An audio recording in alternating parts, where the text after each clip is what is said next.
YouTube, what's going on? Brand new review here from Under Armour. This time I have the Curry 11. This is the Domaine colorway. This just came out. I think it's the second colorway of the Curry 11 models. I want to unbox this, tell you a bit more about the tech. If you saw my last review, I did the initial Future Curry colorway.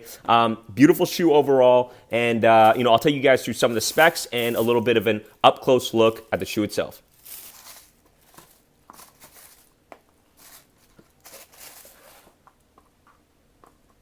All right, you guys, so the Domaine colorway is based on Napa Valley. Napa Valley, of course, is known for, I guess, their wines, red wines, of course. So I think that red is an inspiration or just taken from that loosely. But overall, it's kind of the idea of building something from the ground up. And, obviously, you guys know NBA is well underway right now. I've been watching a ton of games.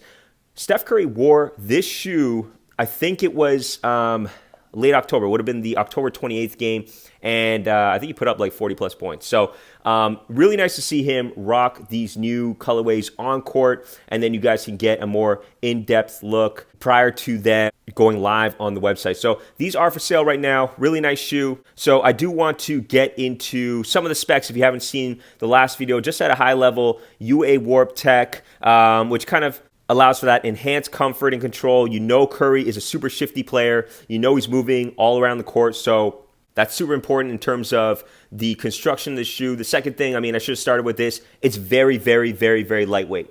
I think it's weighing in at just over 12 ounces. So you can expect, something for that kind of very shifty guard that wants to kind of move a lot around the court. I wore the Future Curry colorway for a game last week. It is an incredible shoe. I'm very, very pleased with it. I will also say it's very breathable. So they use something called IntelliKnit on the upper, and you guys can see it here. My feet didn't get overheated at all. It gave me some really, really great kind of support and stretch as I moved around the court. Last two things I'm going to talk about really quick are the sizing and the fit. So you have a molded sock liner. And, personally, I went true to size on the shoe. They do feel snug. I do like that feel. If you prefer something a little looser, you can size up. But I'd be super careful because you don't want any heel slippage. It felt really great on me just going true to size. So that's what I would suggest. And then last thing there for you guys who want to nerd out a little bit, you still have that flow technology been used to in some of the previous Curry models.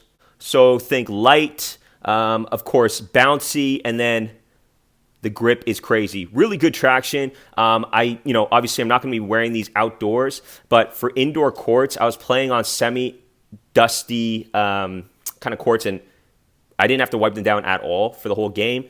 They felt really, really good, and they also don't feel like they're going to be really wearing down super fast. So very pleased with that. That's something that, for me, when I'm looking into investing into a basketball shoe, at least for a year or whatever, into a rotation, I don't want my shoes to wear down super quickly. So far, so good. Obviously, haven't taken these guys out for a test run yet, but the Curry 11 model, it's one of my favorite shoes, I would say, for this year as it relates to basketball. I'm going to try and get you guys some shots and video and some updates as it relates to performance. But in the meantime, if you guys have any questions at all, please leave them in the comments down below. Again, super nice colorway, has that very nice seasonal fall wine burgundy look. So it's a nice refresh from the OG colorway. And I'll leave all the information in the comments down below. If you have any questions, let me know. Of course, appreciate you guys watching. I'm your guy, he's signing out. Peace.